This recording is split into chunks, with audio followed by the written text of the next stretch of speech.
Boa tarde a todos. Me chamo Hélio Parente, sou mestre em Estudos da Tradução pelo Programa de Pós-Graduação em Estudos da Tradução pela Universidade Federal do Ceará. Hoje eu irei apresentar para vocês a pesquisa intitulada Retextualizando a Violência Etnocêntrica de Lovecraft, The Horror at Red Hook, em duas traduções brasileiras. Este é o resumo que foi enviado para a comunicação da Comissão de Organização. E eu gostaria de começar demonstrando um breve sumário, onde eu dividi minha fala em três momentos: momento introdutório, momento de desenvolvimento e momento de conclusão. Bom, começando pela introdução, eu gostaria de então apresentar uma narrativa prévia e um histórico dessa pesquisa. Bom, esta pesquisa ela é derivada do meu estágio de docência realizado no programa de pós-graduação mencionado anteriormente, onde eu realizei esse estágio na disciplina de Literatura e Língua Inglesa 4, com foco em adaptações de literatura. A disciplina foi ministrada pela professora doutora Luana Pereira de Freitas na Universidade Federal do Ceará. Neste estágio, eu pude abordar alguns aspectos da literatura de Lovecraft e também das suas dificuldades em adaptação.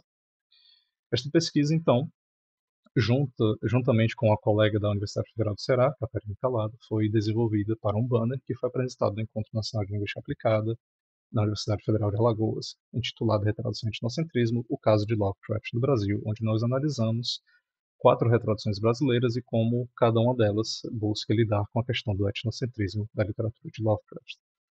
Então, juntamente com esta colega e a professora orientadora Luana Ferreira de Freitas, nós produzimos um artigo com um foco na análise dos paratextos de duas destas traduções que lidam em específico também com esta questão da violência etnocêntrica de Lovecraft.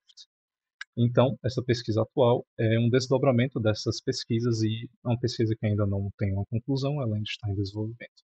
Os nomes teórico-metodológicos dessa pesquisa, desta comunicação, é a de um estudo de caso, de caráter descritivo e exploratório, onde eu busco justamente descrever e explorar como essas retraduções lidaram com a tradução do etnocentrismo de Lovecraft no contexto brasileiro.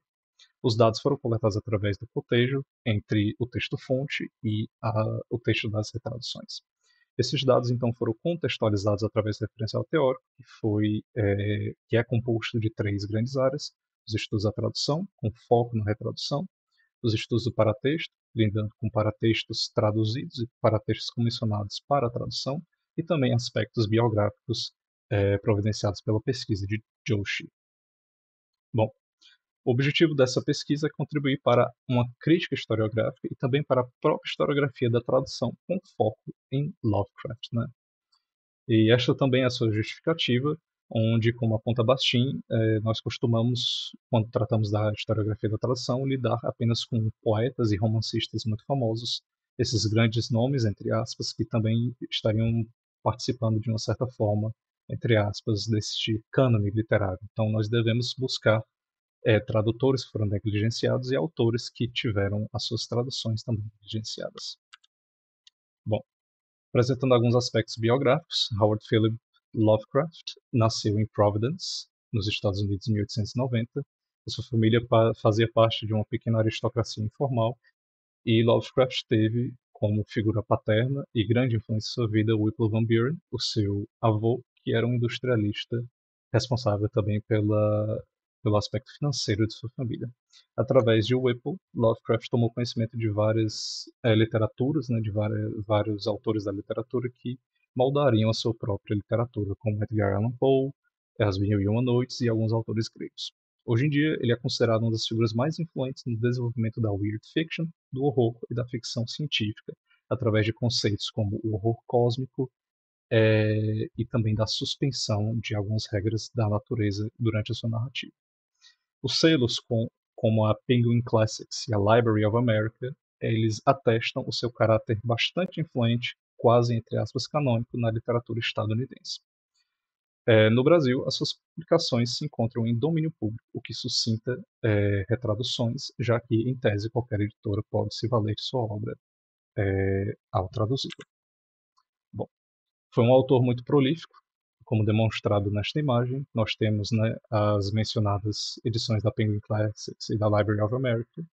Ele é responsável pela criação do Cthulhu Mythos, que é um grande compilado de contos de ficção científica e de horror cósmico, onde nós temos algumas figuras de horror que são muito utilizadas em outras mídias. mas ele também produziu outros contos de ficção, com outros enfoques, além de uma variedade de gêneros textuais, como cartas, ensaios, poesias e etc. Bom, partindo agora para o desenvolvimento da pesquisa. Durante sua vida, Lovecraft foi muito envolvido com publicações amadoras, sendo este o principal meio de veiculação de sua literatura. Ele iria editorar por si próprio um jornal, uma publicação chamada The Conservative, o Conservador, onde ele exporia seus principais pensamentos políticos sobre literatura, sobre diferentes etnias e política, né? Neste compilado, né, neste periódico, ele defende algo que ele chama de pansaxonismo, né, que seria, segundo o próprio autor, um ideário de que descendentes de anglo-saxões e os próprios anglo-saxões seriam uma raça superior, nas palavras do próprio autor, e que seria o seu destino varrer o mundo de outras raças. Então, nós temos textos que são bastante violentos em relação a outras etnias, algo que está muito presente em seu pensamento desde a infância, né? Desde os 15 anos de idade. Então ele produz vários poemas sobre a temática, como o New England Fallen, que pode ser visto no repositório da Brown University. E ainda que para Lovecraft o gênero chamado de Weird Tale, deve conter um medo de forças desconhecidas, geralmente vindas da própria morte, de sonhos ou do espaço sideral, que deve ser expressado com seriedade e lidar com conceitos como suspensão ou derrota de leis fixas e horror cósmico, há momentos em que a narrativa é tão particularmente agressiva que contra etnias não brancas que esse acaba por ser o ponto central da história, deixando de lado um pouco dessa idiosincrasia da Weird Tale. Aqui nós temos um outro poema bastante virulento do autor, onde ele descreve de forma bastante animalesca e violenta a população negra, e que até a sua morte ele acreditaria nessa suposta, entre aspas, inferioridade biológica de outras etnias, né? Essa visão não era particularmente distante de seu meio, sendo esta visão ecoada por muitas outras figuras no meio literário e político, como Robert Chambers, Abraham Lincoln, Voltaire e outros, né?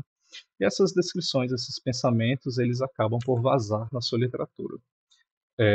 Aqui não vou poder mostrar a fundo para vocês podem pausar e ler, mas nós temos descrições de personagens de outras etnias que são bastante violentas e geralmente são responsáveis por certas estruturas narrativas, né, como a degeneração de uma área, de uma cidade, a, o próprio assombro que sua aparência transmite ao protagonista branco e outras características, né? Bom, isso atesta ao seu etnocentrismo e o seu pensamento e como ele vaza na sua literatura, né? E, em particular, nota-se que no conto chamado The Horror at Red Hook, esta narrativa etnocêntrica é bastante evidente. O conto seria sobre um detetive policial chamado Thomas F. Malone e sua investigação do caso de Suidan. O caso é inicialmente uma série de desaparecimentos na vizinhança chamada Red Hook, e não há nada que indique, né, algo muito sério, mas estimulado e influenciado pelo seu próprio preconceito, o detetive Malone associa os imigrantes aos desaparecimentos, ainda que não haja provas, e ele começa a investigar até que se descobre justamente um aspecto sobrenatural na narrativa. Durante essa narrativa, os imigrantes uma população vista como uma população invasiva, sendo responsáveis por maus agouros e descrita em termos animalísticos, cujos movimentos são quase narrados como os de uma praga ou de uma doença, como demonstrado por estes trechos. Então é um exemplo de uma narrativa que ela busca esta questão da weird fiction, mas ela acaba por ser tão etnocêntrica que isto é jogado a um segundo plano e o etnocentrismo toma realmente o ponto principal da história. Nós temos 4 traduções do conto no Brasil, 2 de 2018, uma independente de 2020 e a mais antiga que nós achamos de 2012. E isto por si só já demonstra que existe uma miríade de retraduções e que nós devemos, né, justamente analisar essas retraduções não só através do aspecto de perfeição linguística, como proposto por Berman, não só num movimento linear de evolução linguística, como proposto por Berman, mas também levar em consideração o contexto histórico, o contexto social que permeia a prática tradutória, né? E questionar se a tradução realmente envelhece, suscitando uma retradução, ou se o texto em si, o texto-fonte em si, pode envelhecer, suscitando novas reflexões e novas necessidades no público leitor. Bom, nesta pesquisa nós focaremos nas duas traduções de 2018. Um aspecto muito interessante, como aponta Genet, é a questão dos paratextos, que é esta malha textual que ela forma certos laços não obrigatórios de leituras com a malha textual principal, mas que ela acaba por revelar certos aspectos do texto, como é o caso de certos aspectos da tradução. Igualmente, a Gutzagler, uma pesquisadora de estudos da tradução turca, ela informa que a tradução, o estudo dos paratextos de uma tradução pode informar o pesquisador sobre convenções, conceitos e expectativas em relação ao texto traduzido, além de aspectos culturais e ideológicos, né? Nós identificamos dois eixos principais na utilização de paratextos, sendo o primeiro eixo a feitura de paratextos que procuram acolher o leitor, ao prepará-lo para características etnocêntricas que eles irão ler no texto, e paratextos que não lidam com essas questões sociais, se focando apenas em questões linguísticas e literárias, e também a não presença de paratextos que acolhem o leitor em relação ao etnocentrismo da obra. Bom, no texto em si, nós podemos ver essas descrições bastante violentas, como esses trechos que estão expostos aqui, e como as retraduções elas seguem mais ou menos a mesma linha de traduzir aquela violência tal qual ela está, né? Então nós temos aqui Hopeless Tangle and Enigma, uma confusão e um enigma, um emaranhado e um enigma desesperador. Nós temos palavras em português que estão grafadas em vermelho que são bastante que são utilizadas nessas traduções, que podem implicar uma certa violência, procurando evitar essa questão do Lovecraft. Nós temos hordes of prowlers flooding Red Hook, hordas de vagabundos que estão inundando este local. Então nós percebemos que a retradução ela procura manter esta violência etnocêntrica no texto. A diferença sendo que elas procuram, através de seus paratextos, acolher o leitor, né? Então, nós vemos aqui nos prefácios dessas traduções de 2018 que há um certo distanciamento da editora e do tradutor, né? Onde eles afirmam que seu contato será integral ao traduzir e nós não amenizamos os termos. Nós não concordamos, mas nós escolhemos deixar para que o leitor faça uma leitura crítica da obra, né? Então, a violência ela é mitigada através destes paratextos. Então, nós percebemos na conclusão dessa pesquisa que ambas as traduções analisadas elas são competentes em ofertar traduções que justamente transmitem o horror, que transmitem a atmosfera terrível propiciada pelo conto de Lovecraft, mas que há uma diferença na utilização de paratextos que buscam aclimatar o leitor para a violência que eles serão expostos, né?